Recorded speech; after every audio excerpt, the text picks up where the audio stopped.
할렐루야. 아멘. 월드 복음화 부흥사의 주관으로 성의 두 번째 날 오후 예배 하나님 앞에 먼저 찬양하며 나아가길 원합니다. 기도합니다.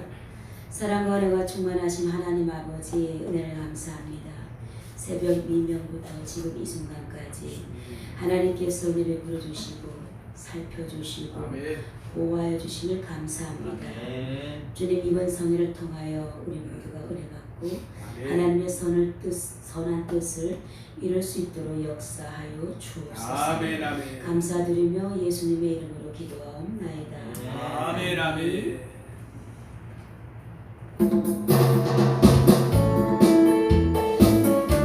찬양이 언제나 넘치며 찬양합니다.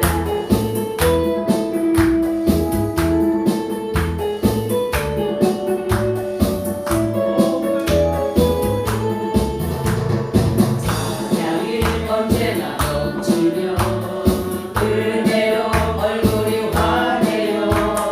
성령의 충만한 모습을 서로가 느껴요.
있다 하신 주 할 수 있다 하신 주 이승만이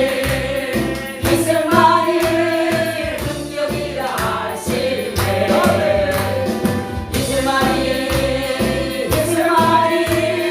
능력이라 하시네 할 수 있다 하시네 능력 주 하나님 의심 말라 하시고 물결을 걸라 하시네 할 수 있다 하신 주 할 수 있다 하신 주 믿음만이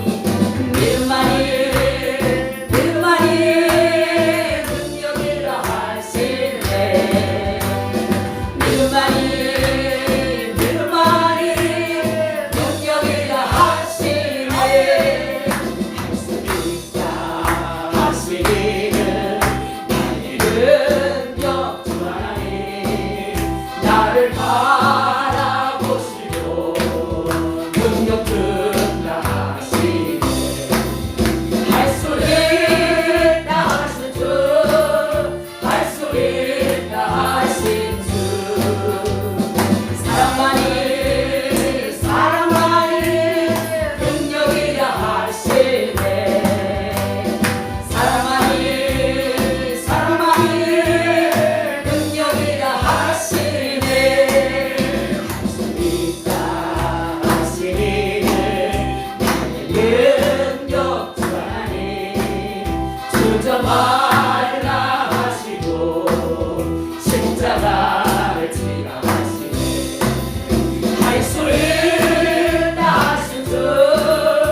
너는 두려워 말라. 언제나 말씀하십니다.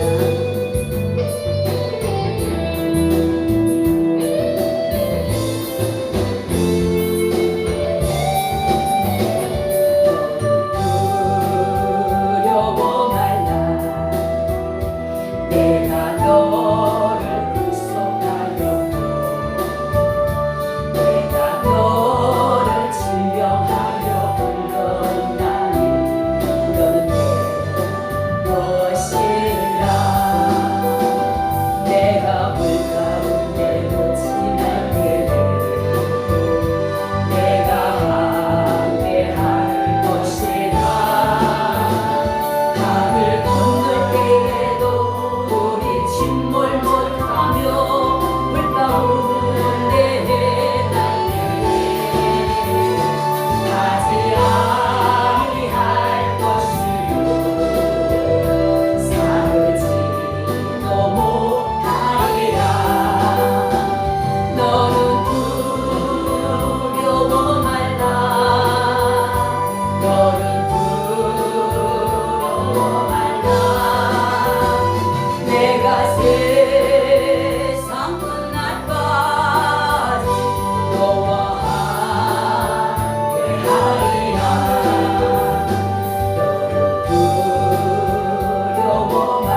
감사하는 찬양을 하겠습니다. 네. 뜨겁게 찬양합니다. 세상에 내가 살면서 항상 찬송 부르라 나를 저물어 오라 하시면 영광 그에 나가 열린 천국은 내가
나팔 불 때 나의 힘 나팔 불 때 나의 힘 나팔 불 때 나의 힘 불을 때에 단체 참여하게 돼 주님 다시 오실 날을 우리 알 수 없으니 항상 기도하고 깨어 있어서 기쁨으로 보좌 앞에 우리 나가서도 그때까지 참고 기다리겠네 나팔 불 때 나의 힘 나팔 불 때 나의 힘 나팔 불 때 나의 힘 불을 때에 잔치 참여하겠네 하나님의 나팔 소리 전들 진동하네 예수 영광 중에 두루 타시고 천사들이 세계 만국 모든 곳에 보내어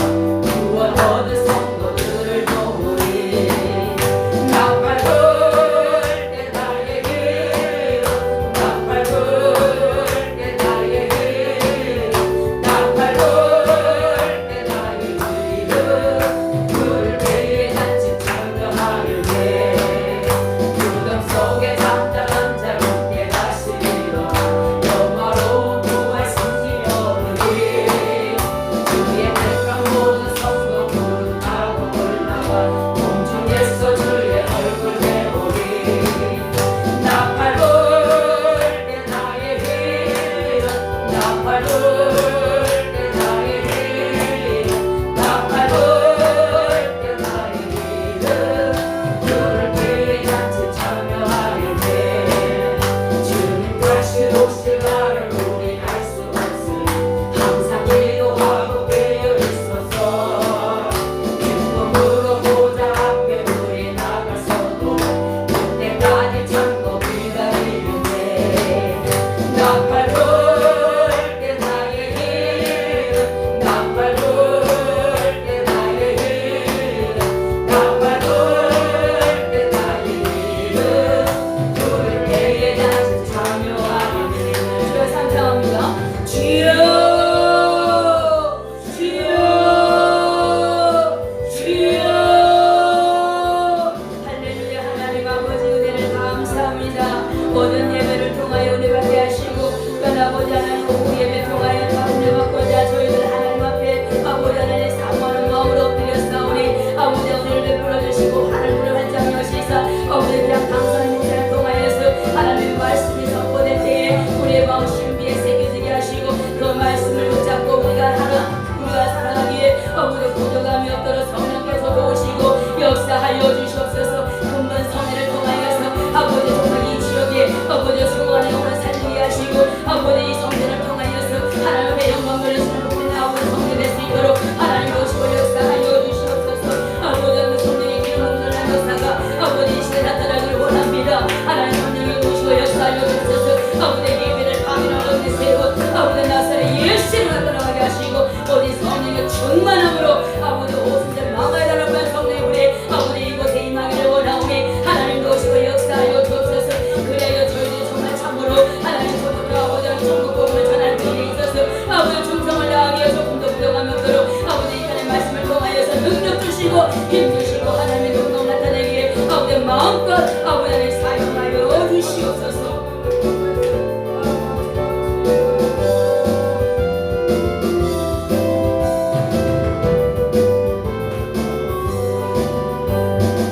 감사하며 예수님의 이름으로 기도하옵나이다. 아멘 아멘. 할렐루야. 이번 성회가 얼마나 은혜롭게 하나님께서 은혜 가운데로 우리를 충만케 하신 거 믿습니다.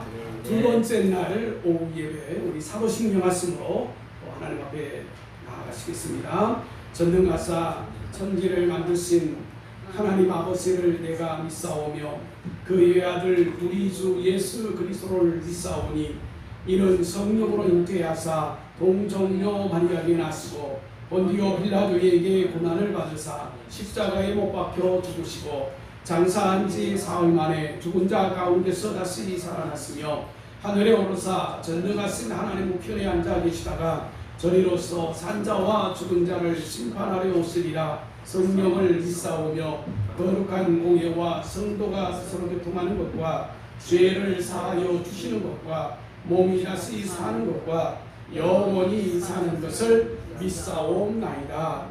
아멘 아멘. 은혜 받으실 하나님의 말씀은 예레미야서 12장 14절에서 17절까지의 말씀을 제가 봉독해 드리겠습니다.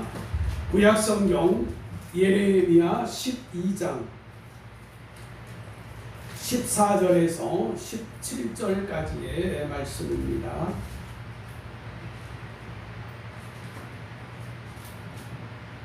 제가 봉독해 드리겠습니다.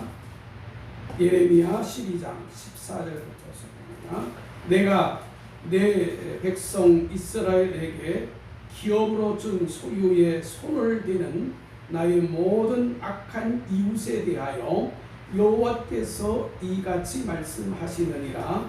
보라, 내가 그들을 그 땅에서 뽑아버리겠고 유다 집을 그들 가운데서 뽑아내리라.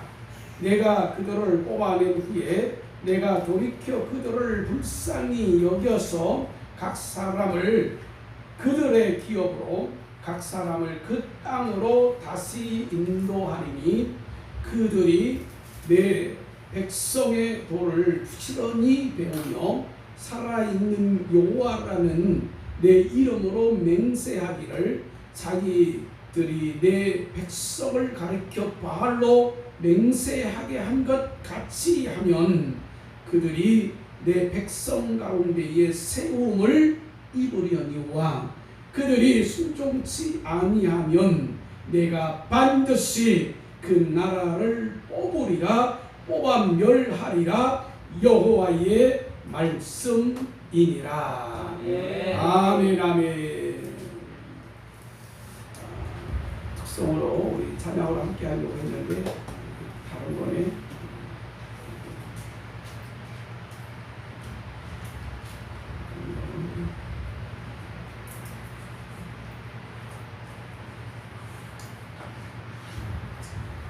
핸드폰을 뒤집어서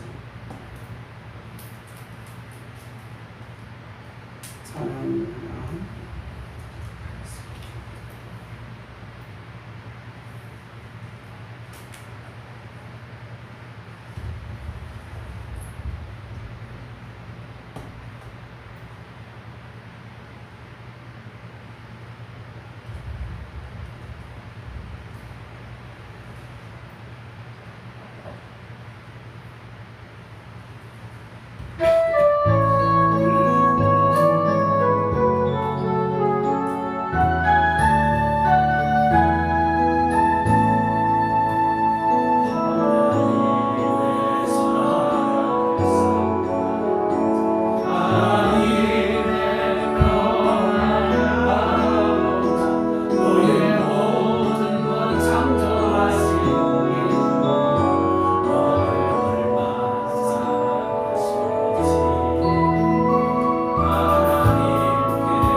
말씀을 전하여 주실 강사 목사님은 성원교회를 담임하시고 저희 월드복음화 부흥사의 주 강사 목사님으로 헌신하시는 귀한 목사님이십니다. 오늘 본문 말씀을 중심으로 해서 내가 그 나라를 뽑으리라, 그 나라를 뽑으리라고 하는 말씀의 제목으로 말씀을 전하실 텐데 큰 은혜 받는 시간 되시길 바라면서 강사 목사님 나오실 때 우리 오른손으로 할렐루야로 함께 인사하시겠습니다. 할렐루야. 기도하시겠습니다. 하나님 감사드립니다.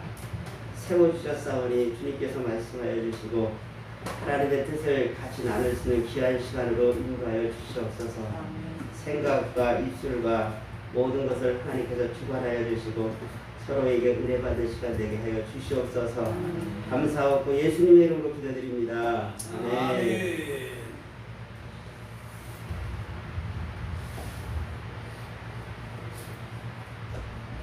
인생을 살다 보면은 세 종류의 사람이 있다 이렇게 이야기를 합니다. 한 사람은 개미와 같은 사람, 또 한 사람은 거미와 같은 사람, 또 한 사람은 꿀벌과 같은 사람, 이렇게 인생을 살아가는 사람이 있다 이렇게 하는데 우리는 꿀벌과 같은 인생을 살아가는 그런 사람이 되어야 된다 이렇게 이야기합니다. 네. 하나님께서 우리 목회자를 세워주셨을 때, 또 하나님께서 우리 신앙인들로 세워주셨을 때에 우리는 꿀벌과 같이 사람을 이롭게 하고 하나님께 영광을 돌리는 복된 삶을 살아야 될 줄 믿습니다. 아멘. 사도행전에 보면은 이렇게 같은 이름이지만 어떤 사람은 개미와 같이, 또 어떤 사람은 거미와 같이, 또 어떤 사람은 꿀벌과 같이 사용된 사람이 있습니다. 그 사람의 이름은 아나니아. 아나니아가 사도행전에는 3번 나옵니다. 첫째 아나니아는 어떤 사람이냐? 삽비라와 함께 자기 자신의 이름을 내기 위해서 바나바라는 사람이 많은 사람들한테 칭찬을 받았어요. 자기의 모든 것을 다 내어놓고 서로 나누니까 사람들이 바나바의 원래 인격도 칭찬을 하셨지만은 그가 행한 행동으로 인해서 칭찬받으니까 이 아나니아가 시기심이 났던 거예요. 그래서 부인 삽비라와 함께 우리도 팔자, 그리고 바치자, 그렇게 했는데 자기의 이름을 내기 위해서 했던 그 행동 중에서 솔직히 정직하게 내가 다 팔았는데 다 파는 것 중에 일부만 바칩니다. 그렇게 이야기했다면 성령을 속이지 않았을 겁니다. 그러나 자기도 성령을 속였고 삽비라 부인도 성령을 속이는 바람에 한 자리에서 두 사람이 연거푸 장례 치르는 장면이 나오는 것을 볼 수가 있습니다. 여기에 있는 아나니아를 어떤 면에서는 개미와 같은 사람이다 이렇게 볼 수가 있습니다. 또 사도행전에 보면은 아나니아라는 제사장이 나옵니다. 이 아나니아라는 제사장은 거미와 같은 사람이다 이렇게 이야기할 수가 있어요. 이 하나님께서 주신 제사장의 권위를 가지고 바울을 감옥에 가두기도 하고 재판하기도 하고 바울을 죽이려고까지 했었지만은 하나님께서 로마 땅으로 가기를 원하셨기 때문에 이 아나니아는 바울을 살려주셨습니다. 여기에 사용된 이 아나니아는 어떤 면에서는 거미와 같이 자기 욕심을 위해서 다른 사람을 해하려는 그러한 도구로 사용되었던 그러한 제사장이었다 그렇게 볼 수가 있습니다. 또 한 사람은 바울을 눈을 뜨게 했던 아나니아가 있습니다. 바울이 다메섹 도상에서 예수님을 만났을 때 눈이 보이지 않았습니다. 눈에 꺼풀이 씌어졌다 그렇게 이야기하는데, 그래서 이 바울이 다음에 찾아간 사람이 아나니아였었고, 아나니아가 하나님의 말씀대로 성령의 인도하심 받아서 바울의 눈을 뜨게 했고, 바울로 하여금 하나님의 말씀 안에서 살 수 있는 길을 지도했던 사람이었다 이렇게 이야기합니다. 이 아나니아로 인해서 사도 바울은 전 유럽을, 지금으로 말하면 전 세계를 움직일 수 있는 하나님의 사람, 세상을 향한 하나님의 도구로 사용됐던 역사를 볼 수가 있습니다. 그랬을 때 우리는 이 사도 바울을 하나님의 사람으로 이끌었던 이 아나니아와 같은 꿀벌과 같은 인생을 살아갈 수 있는 그런 삶이 우리의 인생에서 필요하다, 그렇게 볼 수가 있습니다. 오늘 예레미야의 말씀을 보면 예레미야 선지자가 아나돗 고향 사람들로부터 배척받는 장면이 예레미야 12장에 나옵니다. 쭉 말씀을 돌이켜보면 예레미야 선지자는 어렸을 때 하나님 앞에 부름을 받아서 나이가 어림에도 불구하고 하나님께서 너는 아이라 부르지 마라, 더 이상 아이라 부르지 마라, 내가 너에게 줄 말을 너는 담대히 외치라. 하나님의 말씀을 받은 그대로 예레미야는 행했던 사실을 볼 수가 있습니다. 그렇게 하나님의 말씀을 잘 전했는데 예레미야 선지자에게 돌아온 것은 어떤 면에서는 죽음뿐이었어요. 어떤 때는 구덩이에 갇히기도 하고, 어떤 때에는 사람들로부터 맞기도 하고, 돌팔매질 당해서 죽을 위기에 처했던 그런 모습들을 많이 봅니다. 그런데 하나님께서 이 예레미야 선지자를 계속해서 살려주셨어요. 하나님의 뜻 가운데 살아갈 수 있도록 계속 살려주셨다는 사실을 알 수가 있습니다. 하나님의 때가 이르기 전까지는 죽고 싶어도 못 죽는 게 우리 인생이에요. 아멘. 하나님은 죽이기도 하시고 살리기도 하신다고 말씀하셨어요. 그렇기 때문에 그 하나님께서 살리고자 하시는 사람은 어떤 환난과 역경이 온다고 하더라도 다 살려주십니다. 아멘. 제가 그 주인공입니다. 우리 이준남 대표회장님은 제가 죽음의 위기에 있는 두 가지 이야기를 알고 계십니다. 세 번째 이야기를 아직 모르시죠? 제가 이 머리로다가 온 몸을 쓴 게 아니라 이 머리로다가 12인승 승합차를 돌린 사람이에요. 신학교 우리 가족들의 다 반대를 무릅쓰고서 신학교에 갔어요. 신학교에 갔는데 군대에서 이제 여러분들 요새 뜨는 가수 아시죠? 박군. 제가 그 박군 있는 부대 출신이거든요. 저는 1991년도에 인관에서 32번밖에 비행기를 안 탔어요. 근데 박군은 100번 넘게 탔더라고요. 그런데 그 부대에서 심리전 장교하고 있고 나름대로 다 안정됐어요. 왜냐면은 저희는 생명수당까지 해가지고서 한 달에 평균 봉급이 250만 원 정도 됐어요. 그러니까 박군이 자기가 15년 더 앞으로 17년인가 더 군생활하고 그렇게 한 다음에 그 다음에 연속해가지고서 그 연금까지 받을 거 생각하면 30억을 포기하고 가수가 되었다 이야기 아니라. 그런데 지금 박군이 뭐 광고 섭외도 이제 계속 출연하잖아요. 근데 지금 벌어들이는 수익이 조만간에 몇 년 안 돼가지고서 30억 넘을 것 같아요. 조금 있으면 빌딩도 올린다고 이렇게 이야기할 거예요.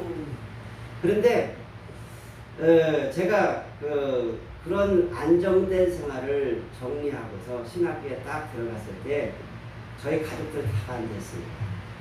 저희 둘째 누님이 미국에서 지금 목회하시는 미국 목사님하고 한국에서 이제 대령부다가 전역하셨는데 미국 군목이신데 미국 사람이에요. 미국에 가셔가지고서 그분하고 결혼하셔가지고서 목사님 사모님이시잖아요. 근데 목사님 사모님조차도 제가 신학교 한다니까 반대했어요. 저는 우리 가족들 다 반대를 무릅쓰고 어쩔 수 없이 가야 될 길이라서 생각하고서 신학교를 갔습니다. 그래서 신학교 간 다음에 2주 만에 제가 교통사고를 당했어요. 3월 이제 3월 14일인가 이렇게 됐는데 3월 초에 입학을 하고서 2주 학교 다닌 다음에 세 번째 주일 지나고서 세 번째 주일에 아이들을 태우고서 예배를 드리려고 이제 아이들을 데리고 오는 과정에서 상대 차선에서 이 추월에 오면 안 될 차인데 추월에 오는 그 차를 피하려고 하다 보니까 저희 고향 교회에 있었던 차가 12인 승합차인데 제가 그 당시에 확인한 거로는 28만 킬로 닳고 닫은 차였어요. 그런데다가 온라인 코먼트도 안 맞았어요. 끼우러졌어요. 제가 목사님한테 이거 균형 잡아야 됩니다. 이거 위험합니다. 나중에 사고 나면은 어떻게 할 수가 없습니다. 그랬는데 죄송하지만 공교롭게도 제가 1종 면허 따고서 그 차를 운전한 게 아니라 2종 보통 가지고서 12인승 승합차를 운전했어요. 내가 고향 교회에서 그 차를 몰고 다니면은 불법이에요. 원래는 1종 가지고서는 2종 가지고서는 12인승 차를 몰면 안 돼요. 그런데 어쩔 수 없는 그 열정 가지고서 그 열정이라기보다는 어떻게 보면은 그 뭐라고 할까요? 그냥 갑자기 그 말이 생각이 안 나는데 그냥 무대포로다가 그냥 그 차를 운전하면서 아이들 데리고 다녔던 그런 상황입니다. 그랬는데 그런 상황에서 차를 피하려고 딱 옆으로 다 가는데 비가 와가지고 살짝 살얼음이었어도요. 그 차가 균형이 안 맞다 보니까 옆으로 살짝 피하면서 바로 뒤집어집니다.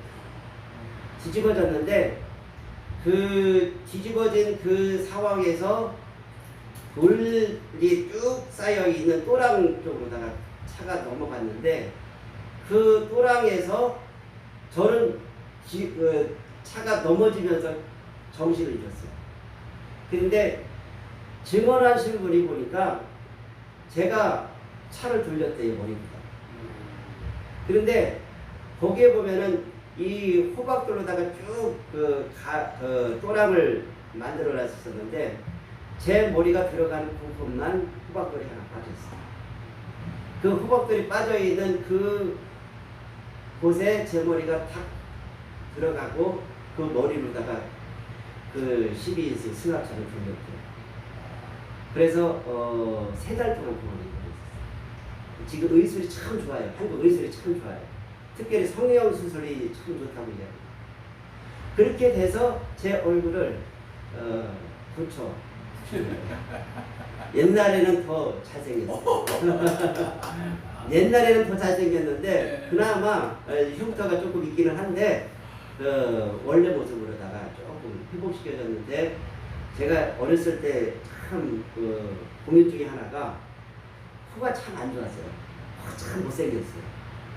주변에 있는 분들이 이야기하실 때 제 코가 참 못생겼다는 이야기를 많이 했어요. 그랬는데 원하지 않게 그 사고로 인해 가지고서 코 수술을 해줬잖아요. 아멘, 아멘. 그래가지고서 코 숨 쉴 수 있을 정도만 이렇게 해놨는데 그래도 지금 보면은 미운 코는 아니다. 아멘. 저는 생각을 해요. 네. 그렇게 인생의 생활 속에서 사람을 살리기도 하셔요. 제가 어떻게 보면은 죽을 수밖에 없는 그런 상황이에요. 제가 거기 돌이 한 곳에 빠져 있지 않았으면은 제 머리가 아예 그 돌 있는 데로 들어가가지고서 아예 제 머리가 형체도 없이 어떻게 될지 모릅니다. 물론 그 상황에서 하나님께서 살려주시기로 작정하셨으면은 더 좋게도 살려주실 수 있었을 것 같아요. 어찌되었건 제가 그런 상황에서 차가 이렇게 180도 확 도는 그런 상황에서 뒤에 아이들이 타고 있었었는데 그 뒤에 타고 있던 아이들은 다 희한하게도 문이 확 열려져 가지고서 논바닥으로 다 둥글어 가지고서 다친 사람 하나도 없이 타박상도 없이 논 속에 물 속에다 빠지는 바람에 아이들 한 사람도 다치고 나가고 저도 아마 119로다가 바로 신고해 가지고서 안전하게 소방대원들이 구해줬으면은 그렇게 대형 수술을 하지 않았어도 될 거다. 예전에 그런 이야기 들었어요. 병원에서. 그랬는데 동네 사람들이 하도 다급하니까 차에 끼어있는 저를 살리기 위해서 15명이 차를 들었고요. 그리고 저를 그 차에서 억지로 끌어다다 보니까 얼굴이 더 깨지고 타박상 생기고 그런 상황이 생겨가지고서 저는 사람이 그 뭐 차가 깔려가지고서 큰 위험한 상황이 아니다 이렇게 하면은 제가 그때 들은 거 있어가지고서 되도록이면은 차에 그대로 있고 119가 와서 그들이 안전하게 꺼내가지고서 소생할 때까지 그냥 내버려 두는 게 제일 안전하다 그렇게 배웠습니다. 제 체험적으로 그렇게 하나님은 살리세요. 살릴 사람을 살리시지만은 때때로 죽일 사람은 어쩔 수 없이 죽어가도록 만드시는 분이 하나님이십니다. 우리 인생의 여정 속에서 보니까 오늘 어제 우연하게 보니까 유상철이라는 축구 선수, 축구 감독이 50세의 나이가 하나님 부름을 받았어요. 췌장으로 고생하다가 결국에는 항암 치료도 받다가 조금 회복돼 가지고서 어떻게 하려고 했었는데 안 되니까 결국에는 어제 부름을 받았습니다. 저보다 더 건강한 사람이었을 거예요. 저보다 더 인기도 있었고 많은 사람들한테 존경과 추앙을 받을 수 있는 그런 위치에 있는 사람이었었는데 그가 만약에 살았다. 그가 살아서 하나님의 영광을 위해서 많은 수많은 사람들에게 간증했다 그렇게 하면은 오히려 더 많은 부의 역사가 일어나는 역사도 허락해 주실 줄 알아요. 그런데 하나님께서는 죽이실 자는 또 불러가신다는 거예요. 그게 인생이라는 것을 우리는 잘 압니다. 그럴 때 우리는 세상 속에서 수많은 사건, 사고가 있다 할지라도 하나님께서 살리고자 하시는 사람은 살린다는 사실을 알 수가 있어요. 아멘. 그랬을 때 오늘 예레미야 선지자는 고향 아나도 사람들로부터 배척을 받았어요. 배척을 받았을 때 얼마나 낙심했겠습니까? 힘들어서 나는 이제 선지자 일 사명 감당하지 못하겠다. 너무 어렵다. 그렇게 낙심하고 있을 때 또 예레미야 선지자의 눈으로 보니까 악한 사람들이 잘 돼가는 것 같아요. 악한 사람들 더 잘 돼가 보이는 것 같아요. 그렇게 악한 사람들이 잘 돼 보이니까 더 낙심돼요. 그럴 때 하나님 앞에 왜 하나님께서는 현세의 악인들을 특세하도록 그렇게 허락하십니까? 왜 악인들을 징벌하지 않으십니까? 그렇게 하나님 앞에 기도했을 때 하나님께서 예레미야 선지자에게 주신 말씀이 바로 오늘 결론적인 말씀이라고 할 수가 있어요. 하나님 앞으로 돌아와. 아멘. 돌아오지 않으면은 뽑아 버리겠다는 양. 아멘.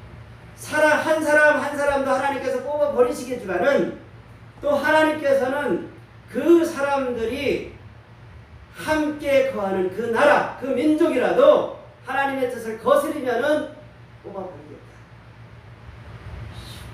엄청난 심판의 말씀. 결국 예루살렘에 의인 한 사람이 없어서 예레미야가 하나님 앞에 부르짖어 기도했을지라도 예루살렘에 의인 한 사람이 없음으로 인해서 바벨론에게 멸망당한 것이 바로 그 이대의 영혼이라고 이야기할 수가 있습니다. 하나님께서는 약속하신 말씀을 그대로 이루신다는 것을 우리에게 가르쳐 주십니다. 사람이 한 사람 한 사람 하나님 앞으로 돌아와 믿음 생활 잘하면 하나님께서 살려주시지만 그 사람을 하나님께서 뽑아 버리기로 작정하신다면은 뽑아 버릴 수밖에 없는 그런 삶이라고 이야기하고 있습니다. 그랬을 때 우리는 우리 스스로 하나님 앞에 바로 서야 됩니다. 하나님이 뽑아 버릴 자가 아니라 하나님께서 긍휼을 베풀어 주셔서 살릴 자로 우리를 살아야 된다는 사실입니다. 제가 우리 말씀을 준비하면서 5월 19일에 있었던 한 사건에 대해서 조금 생각하는 그런 기회가 있습니다. 여기 계시는 분들은 다 복음에 열정이 있으셔가지고 이해하실 줄 알겠습니다. 저희 대학교 다닐 때에 어떤 제 CCC 활동을 했었는데 후배가 저한테 찾아왔어요. 찾아와가지고서 나 이제 학교 못 다니겠다. 왜? 나 시장에 가가지고서 복음 전하고 싶다. 나 이 열정 가지고서 시장에 가가지고서 외치고 싶다. 예수 믿으세요. 예수 믿으세요. 예수님이 길이요 진리요 생명입니다. 예수님밖에 없습니다. 시장에서 외치고 싶대요. 준비됐냐? 자기의 생각으로 준비된 것 같아요. 근데 제가 그 친구한테 군대도 가야 되고 군대 갔다 와가지고 그 생각이 바뀌면 나중에 또 자기의 갈 길을 준비 안 돼가지고서 어려울 거야. 그리고 왜 제가 중국대학교 철학과 나왔는데 왜 이 학과에 들어왔냐? 나는 목회자가 되고 싶어서 할까. 그럼 목회자가 되고 싶으면은 목회자가 될 준비를 해야 되지 않냐? 그런 이야기를 하면서 조금만 더 참고 신학교 졸업하고 대학교 졸업하고 신학 대학원이든지 아니면 신학교를 다시 갔다가 다시 목회에도 늦지는 않다. 주님이 언제 오실지 알 수 없으니까 기간은 아주 많이 준비되어 있으니까 너무 조급해하지 않았으면 좋겠다. 이 친구가 그 얘기를 듣고서 이제 공부를 마쳤어요. 지금 목사님이 되어서 지금 시골에서 목회라도 잘하고. 근데 우리가 생각할 때 천하보다 귀한 한 생명을 살리기 위한 그 열정 가지고서는 어딘들 가서 복음을 못 전하겠어요. 저희 동네에 유일하게 절이 하나 있습니다. 연화정사라고 있는데 4월 초팔일만 되면은 우리 교회 성도님들한테 제가 처음 우리 교회 왔을 때에 우리 연화정사 들어가는 입구에다가 예수 믿으라고 티켓 들고 가고 전도 좀 하자. 그런 이야기를 했어요. 그랬더니 동네인데요. 못하겠다는 한 번은 제가 사형리 복음 가지고서 나눠줬어요. 예수 믿으세요. 하나님 당신을 사랑하시며 당신을 위한 놀라운 계획을 가지고 계십니다. 예수 믿고 하늘나라를 갑시다. 국내 저거 지옥 가는 겁니다. 이렇게 이야기를 했던 적이 있어요. 우리 교회 분들은 따라 나오지 않아요. 시골에서 나름대로다가 열정 가지고서 그렇게 했는데 제가 처음에 왔을 때 2004년도에 미국으로 처음 왔을 때는 이게 그렇게 큰 힘이 안 됐어요. 세월이 점점 지나가니까 그런 것들이 다 할아버지한테 눈에 보이는 그런 사람들의 인식 속에서 또 사그라지는 그런 거 있습니다. 어떤 사람은 보건사에 가가지고 사람들이 너무 많이 모여있는 거 보고서 사회적 거리두기도 안 하고 여기 사람들 너무 많이 모였다. 그러니까 보건사에서 사람을 신고해가지고서 경찰이 그 사람을 연행해 갔어요. 어떤 사람들은 10명이 모여서 조계사 앞에서 예수 천국, 예수님이 길이요 진리요 생명입니다. 예수님밖에 소망이 없습니다. 그리고 사람이 만든 불상이나 저 탑 같은 거는 다 우상입니다. 피켓 들고서 거기서 찬식을 부르는데 어떤 면에서는 신앙의 열정 가지고서는 내가 이거 아니면 지금 당장에 할 것이 없다는 그런 마음 가지고서는 저희 믿는 사람들이 생각할 때는 당연히 할 수 있는 그런 행동이다 이렇게 보여집니다. 그랬을 때 이 조계사에 있는 사람들하고 실랭이도 거리고 몸싸움도 있었고 그래서 경찰이 와가지고서 그 사람들을 연행에 갔을까요? 고도예부를 해산시켰답니다. 해산시켰어요. 그리고 조계사에서도 이 사람들을 고소하지 않았어요. 누가 고소했냐? 평화나무에 있는 이 누구더라? 예.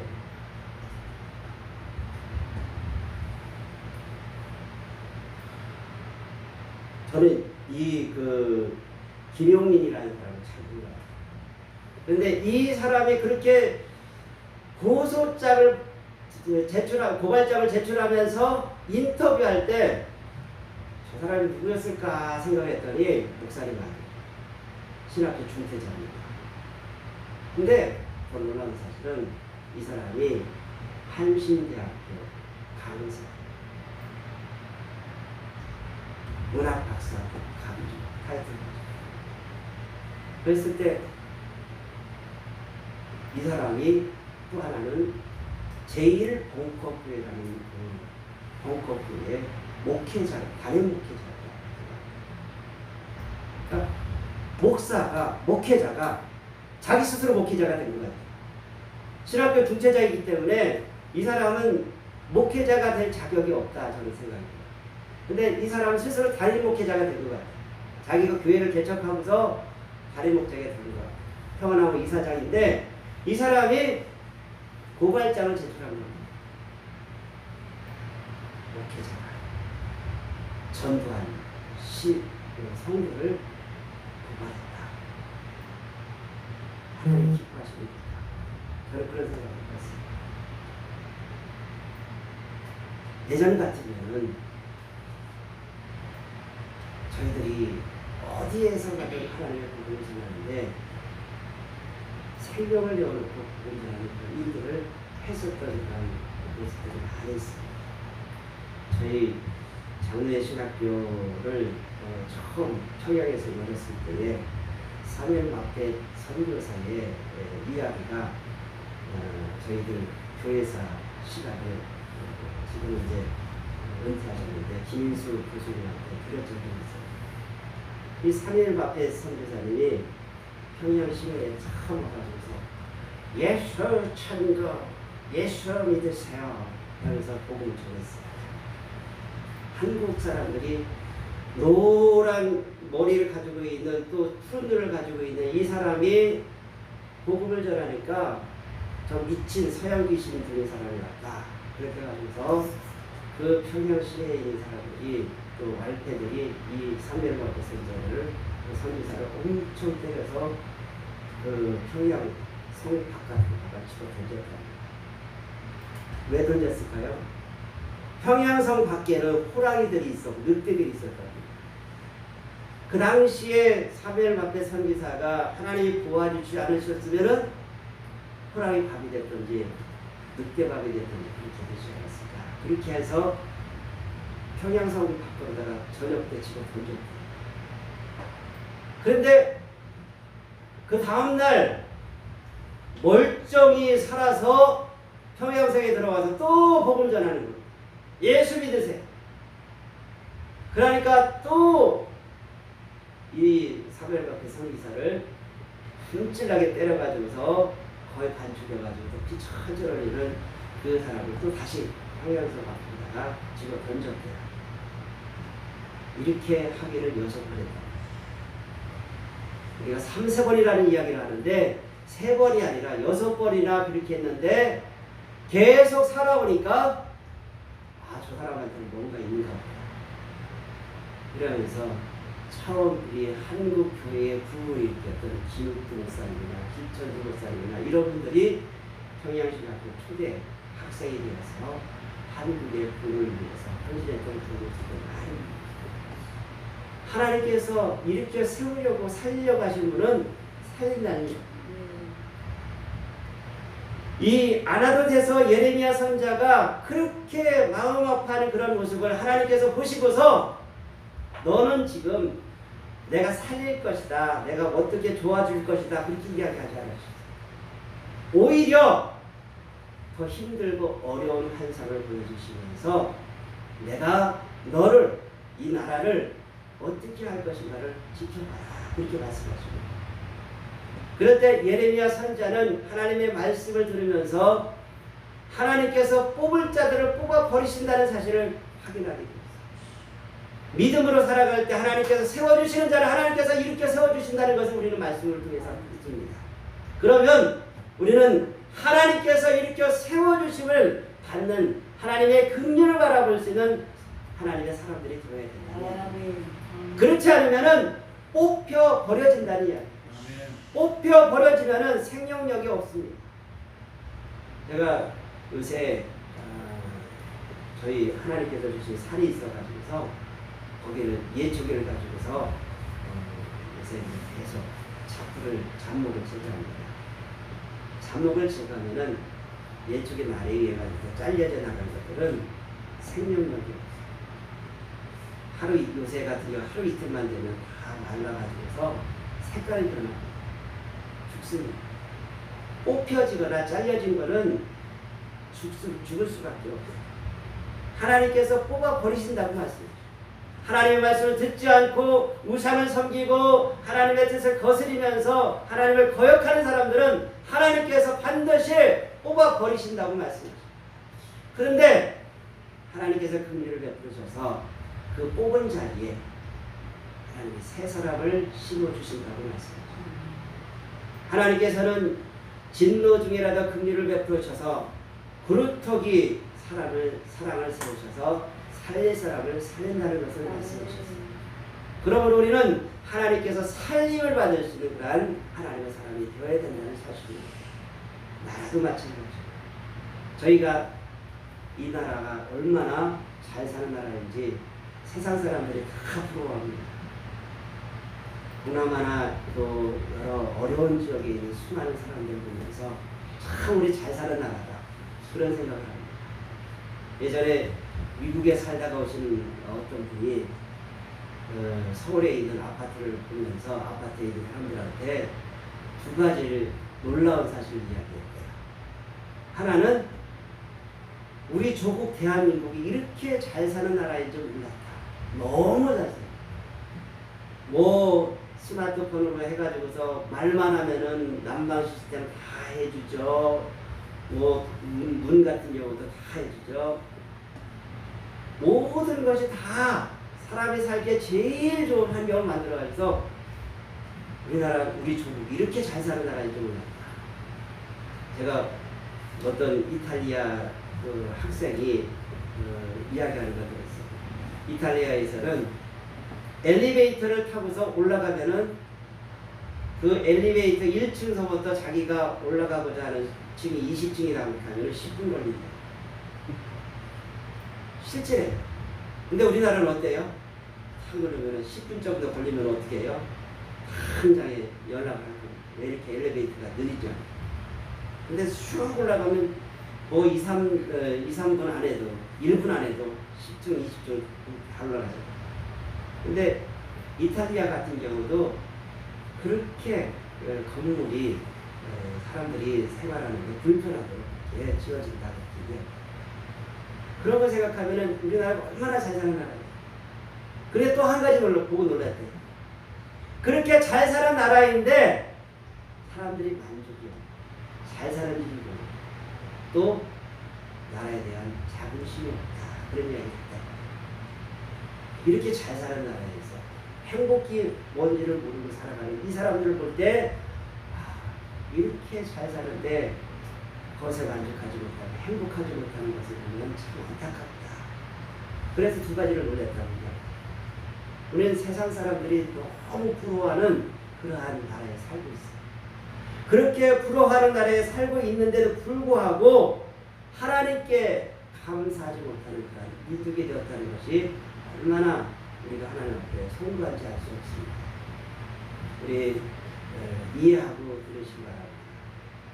제가 5월 29일에 여기 대전에 있는 현충원을 참배하러 갔다 왔어요.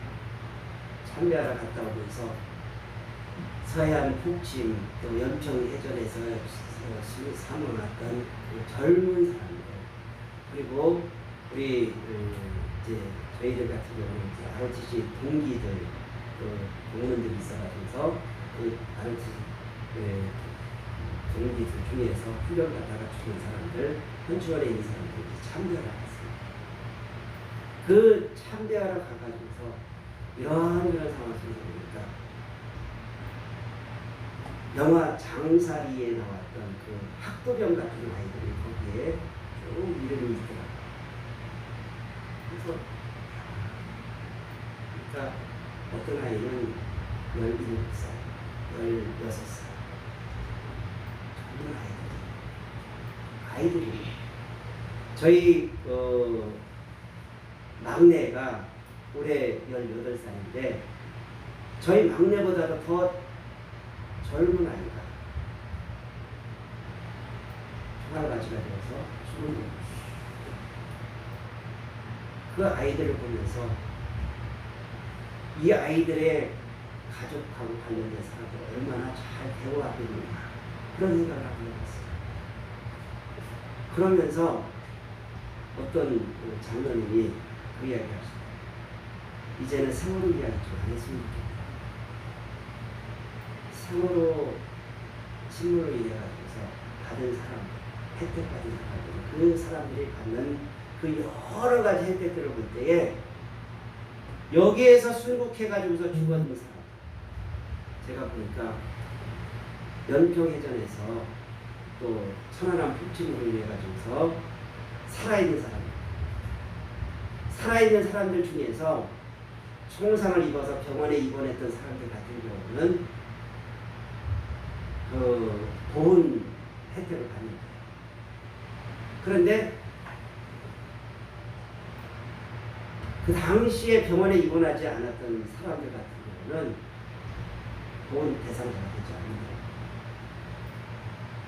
전쟁 같은 그 참혹한 현장 속에서 어떤 사람들 같은 경우는 옆에서 죽어져가는 사람들을 시체를 바라보면서 전우의 시체를 바라보면서 정신적으로 이상이 있었는데도 불구하고 그런 것에 대해서 국가보훈처에서 보훈 대상자가 되지 못하게 합니다. 그러면서 그 사람들이 혹시라도 보훈 대상자가 돼서 구제받고 싶으면 어떻게 해야 되느냐? 자기 스스로 그것을 입증해야 된답니다. 나라에서 그 일을 해줘야 되는데 이 6월 보훈의 달에 그런 혜택을 받지 못하는 수많은 사람들이 있다. 그렇게 할 때 정말 참 안타깝다는 생각이 들었어요. 근데 세월호는 어떻습니까? 세월호는 어떤 사람은 한 가정에 3억 이상 현금을 받았다. 그리고 거기에 관련된 형제들이나 일가 친척 중에서 대학교에 들어갈 수 있는 사람들 같은 경우는 특혜를 받습니다. 그 특혜뿐만 아니라 또 공무원 시험이든지 무슨 시험에 취업 시에도 혜택을 받습니다. 나라를 위해서 죽음을 각오하고서 싸웠던 사람들한테는 보훈처에서 거기에 따른 입증을 자기 스스로 해야 된다고 이야기하면서 그 세월호 안타깝잖아요. 안타깝기는 하지만은 아직까지도 그 세월호 그 빈 교실에 꽃을 놓으면서 그 교실을 아직까지도 열어주지 않습니다. 지금도 세월호 이제 10년이 다가오는데 그 10주기가 다가오는 이 순간에도 일요일이 되면은 주일이 되면은 공휴일이 되면은 그 선생님들이 돌아가면서 그 빈소를 그 교실을 지켜야 된다. 이렇게 누가 더 나라를 위해서 헌신하고 나라를 위해서 자기 희생을 했는가를 생각한다면 저는 솔직히 이 세월호 이야기는 이제 뒷이야기가 되었으면 좋겠다 그런 생각을 합니다. 그럴 때에 이 땅의 진정 하나님의 은혜와 평화가 있기를 원한다면 모든 것이 공평하게 회복되는 나라가 되어야 할 줄로 믿습니다. 아멘. 그러면서 하나님 앞에 기도합니다. 하나님, 이 땅에 우상이 판을 치는 나라가 아니라 정말로 하나님의 공의가 다시 세워지고 하나님이 기뻐하시는 나라가 될 수 있도록 도와주시옵소서. 아멘. 꼭 보훈의 달을 맞이하면서 저는 그런 생각을 더 많이 합니다. 여기 있는 모든 분들도 하나님의 은혜를 생각한다면 하나님께서 다시 세워주시고 뽑혔던 자리에 하나님께서 의를 세워주시고 이 나라가 다시 일으켜 세워지는 날이 있기를 소망합니다. 아멘. 참 안타까운 일입니다. 저희는 시골교회이지만은 지금도 예배에 참석하기 위해서 눈치를 봅니다. 왜? 동네 사람들이 많이 모여가지고서 교회에 30명 넘게 들어가는 거 보면은 박주대에 계신 분이 예전에 교회 조금 다니셨는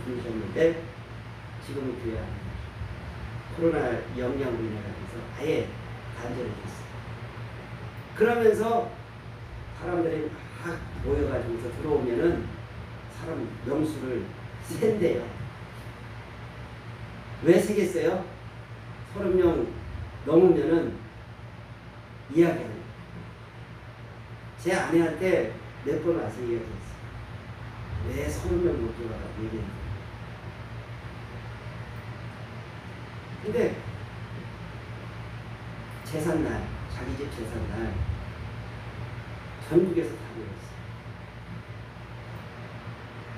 그 형제들, 그 손자들까지 해가지고서 한 집안, 한 방안에 30명 정도. 그래서 이야기했어요. 아니 이렇게 많이 모여도 되느냐고. 뭘 어때? 우리 가족인데. 서울, 대전, 청주 확진자들이 많이 생기는 그 지역에 있는 사람들이 모여오는데도 자기 가족이기 때문에 괜찮답니다. 저희 동네에 캠핑장이 3군데 있어요. 캠핑장이 3군데 있는데 요새 엄청난 호황을 누립니다. 텐트 칠 자리, 빈자리가 없어요. 토요일이 되면은 거기에 꽉 찹니다. 이 사람들이 거기에서 둘러앉아가지고서 서로 아는 사람, 모르는 사람 같이 밥 먹을 때 사례를 벌이게 하겠어요. 그래서 이렇게 많이 모여도 되느냐? 야외니까 괜찮아요. 이런저런 핑계를 댑니다. 근데 교회만 그렇게 같은 동네에서 같이 지내는 사람들인데도 불구하고 그게 되지 않습니다. 이렇게 되다 보니까 점점 교회는 어렵고 쇠퇴해가는 그런 상황이 될 수밖에 없는 거예요. 그런 것을 볼 때 참 이 나라 민족이 안타깝다 생각을 많이 해봅니다. 우리가 하나님께서 이 땅을 다시 회복시키기를 원하신다면 우리는 더 이 나라 민족을 위해서 애타는 심정 가지고서 하나님의 회복을 위해서 기도하는 성도들이 또 하나님의 사람들이 되어야 될 줄 믿습니다. 아멘. 하나님께서 그들이 순종하지 아니하면 내가 반드시 그 나라를 뽑으리라, 뽑아 멸하리라, 여호와의 말씀이라 분명히 말씀하셨어요. 내가 그들을 그 땅에서 뽑아 멸하라는 이것은 하나님의 집에서 시작되었으나 거기서 끝난 것이 아니었습니다. 이 사람들은 바벨론으로 다 이제 잡혀갔습니다. 예루살렘은 돌 위에 돌 하나로 남기지 않고 다 망한 상황이 되었습니다. 그렇게 뽑아 멸했음에도 불구하고 하나님을 찾지 않았을 때에는 그들이 심각한 멸망을 당할 수밖에 없었던 것을 봅니다. 시간이 차서 하나님께서 그 나라를 다시 회복시켜서 이제 수룹바벨을 통해서 느헤미야를 통해서 에스라를 통해서 많은 사람들이 다시 예루살렘으로 모여드는 그런 상황이 있습니다. 하나님께서는 진노 중에도 뽑았던 자리에 다시 이렇게 세워주셨고 예루살렘 성전도 회복시켜주셨고 성곽도 다시 쌓는 은혜를 주셨습니다. 하나님의 때가 되면 하나님께서 이렇게 세워주십니다. 우리는 그 때를 바라보면서 하나님께서 우리 스스로에게도 은혜를 베풀어 주실 것을 기대하면서 기도할 수 있는 복 있는 하나님의 사람들이 되어야 될 줄로 믿습니다. 아멘. 그것을 바라보면서 하나님 이 땅을 회복시켜 주시옵소서. 이 땅에 다시 한번 하나님의 은혜로 곳곳마다 교회마다 다시 부르짖어 기도하고 찬송이 울려 퍼지고 하나님의 말씀을 흥황케 하여 주시옵시고 또 기도원마다 하나님께서 다시 많은 사람들이 이 땅 이 나라를 위해서 부르짖어 기도할 수 있는 나라, 또 옛날처럼 저 삼각산이나 수많은 산들에서 하나님 앞에 무릎 꿇어 기도하는 그 밤샘 기도가 사실 회복됨으로 하나님의 역사가 다시 일어나는 그런 나라가 되게 도와주시옵소서. 이것을 바라보면서 이 시간 같이 주여 한번 부르시고 같이 합심해서 기도하시겠습니다. 주여! 살아 역사하신 하나님, 주의 크신 사랑과 은혜와 복을 더하여 주심으로 이 땅에 다시 회복되는 역사가 있게 도와주시옵소서. 하나님의 놀라운 사랑과 긍휼과 복이 넘치는 귀한 나라가 되도록 인도하여 주시옵소서. 아무것도 먹을 것이 없어서 하나님 뿔뿔이 먹고 살던 민족입니다. 보릿고개에서 수많은 사람들이 죽어 어렵게 되었던 이 나라 민족이었습니다. 하나님 잘 살게 되었을 때 주님 이 땅에 하나님을 섬기게 패하지 않게 해주시고 하나님의 긍휼과 복이 다시 회복되는 역사가 있게 도와주시옵소서. 옛사람이 번성했을 때 수많은 사람들이 그 예루살렘을 부러워했습니다. 하지만 예루살렘이 실패하고 하나님 앞에 뜻을 거스리고 우상을 섬겨 나갈 때 결국 멸망할 수밖에 없었던 그 모습을 바라보면서 오바 멸하리라는 하나님의 말씀을 다시 기억하게 하여 주시옵시고 이 땅 이민족이 하나님 앞에 다시 돌아오는 역사가 있게 도와주시옵소서. 다시 교회마다 부흥케 하여 주시옵소서. 이 나라가 진정 하나님께 주신 은혜로 번성하는 복을 도하여 주시옵소서. 하나님의 백성들 성도들 가정마다 목회자들이 하나님의 능력 가운데서 주의 역사가 나타날 수 있는 복 있는 나라 민족이 되도록 도와주시옵소서. 주님께서 항상 도와주시옵소서. 함께해 주옵고 원하옵고 예수 그리스도의 이름으로 기도드립니다.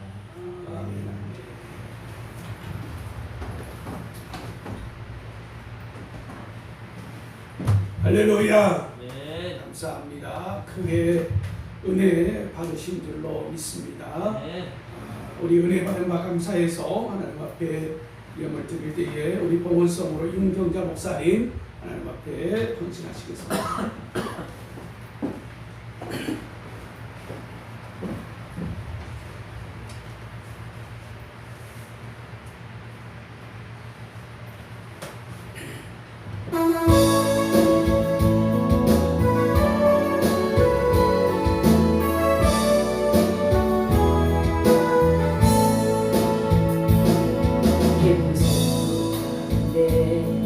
홀로 방황할 때에 주님은 나를 위로하시고 힘든 세상 일 속에 지쳐 쓰러질 때도 주님은 나를 인도하셨네. 나는 믿노라 하나님이 함께 하심을. 나는 믿노라 하나님이 함께 하심을. 나는 믿노라 하나님이 나와 함께 하심을. 나는 믿노라. 깊은 수도 속에서 혼자 울부짖을 때 주님은 나를 건져내셨고 제약된 세상으로 다시 달려갈 때도 주님은 돌아오라 하셨네. 나는 믿노라 하나님이 함께 하심을. 나는 믿노라 하나님이 함께 하심을. 나는 믿노라 하나님이 나와 함께 하심을. 나는 믿노라. 멋진 나이로도 잔잔하게 하시니 주님은 나의 피난처시오. 푸른 초장 물가로 항상 인도하시니 주님은 나의 안식처로다. 나는 믿노라 하나님이 살아계심을. 나는 믿노라 하나님이 살아계심을. 나는 믿노라 하나님이 살아 역사하심을. 나는 믿노라. 원치 않는 질병이 심히 괴롭힐 때에 주님은 나를 치유하셨고 주님의 하기 위해 능력 달라 할 때에 주님은 각종 은사 주셨네. 나는 믿노라 하나님이 살아계심을. 나는 믿노라 하나님이 살아계심을. 나는 믿노라 하나님이 살아 역사하심을. 나는 믿노라.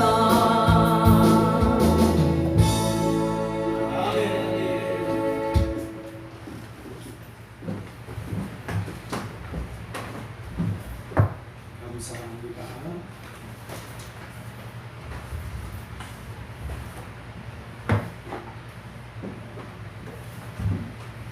경고 말씀드리겠습니다. 저녁 예배 시간 강사 목사님은 귀한 목사님을 모셨습니다. 아산에서 목회하시는 양무리 교회 담임하시는 우리 계희원 목사님이신데요. 저희 월드복음화 부흥사회도 부흥사회가 자비량 부흥 강사 목사님들의 헌신하는 단체 아니겠습니까?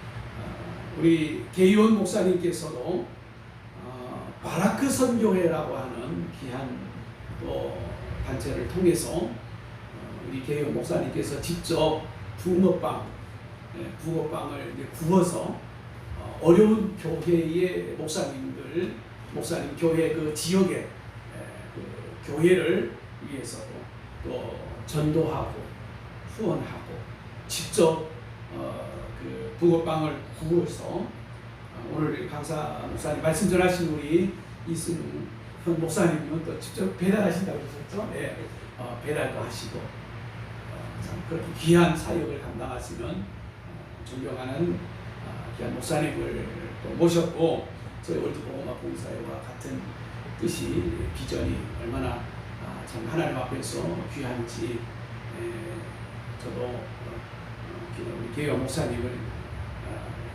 짧은 만남이 있지만 정말 존경하고 또 같이 기도 가운데 함께하고 또 우리 월드복음화 봉사회를 또 기도로 또 후원하시고 이렇게 또 강사로 참여도 해주시고 이런 부분이 얼마나 감사한지 다시 한번 진심으로 감사를 드리면서 오늘 저녁 7시 30분에 여러분 기대하십시오.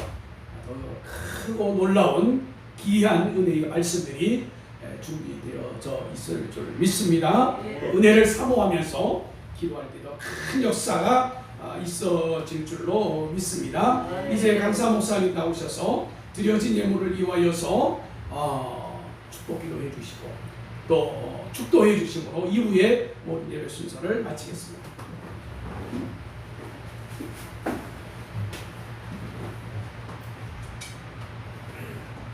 성령 충만하게 하옵소서. 우리 이준환 목사님, 감사합니다. 하나님, 주님께서 열게 하셨고 모든 일이 진행될 때에 하나님께서 함께 하시는 축복의 역사가 넘치게 하여 주시옵소서. 아멘. 또한 하나님께 함께 해 주심으로 우리 월드 부흥사 협의회를 통하여서 하나님의 선한 역사 이루어가는 우리 이준환 목사님 영육간에 강건케 하시고 복이 넘치는 삶으로 함께 해 주시옵소서. 아멘. 이 교회와 또한 기도원을 섬기는 우리 김동현 목사님에게도 영육간에 넘치는 복이 넘치게 해 주시고 흘러 넘침으로 이 공주 시내를 변화시킬 수 있는 축복의 통로가 되도록 역사하여 주시옵소서. 하나님 시작은 미약합니다. 하나님이 채워주심으로 번성케 해주시고 놀라운 축복의 역사가 넘치게 하여 주시옵소서.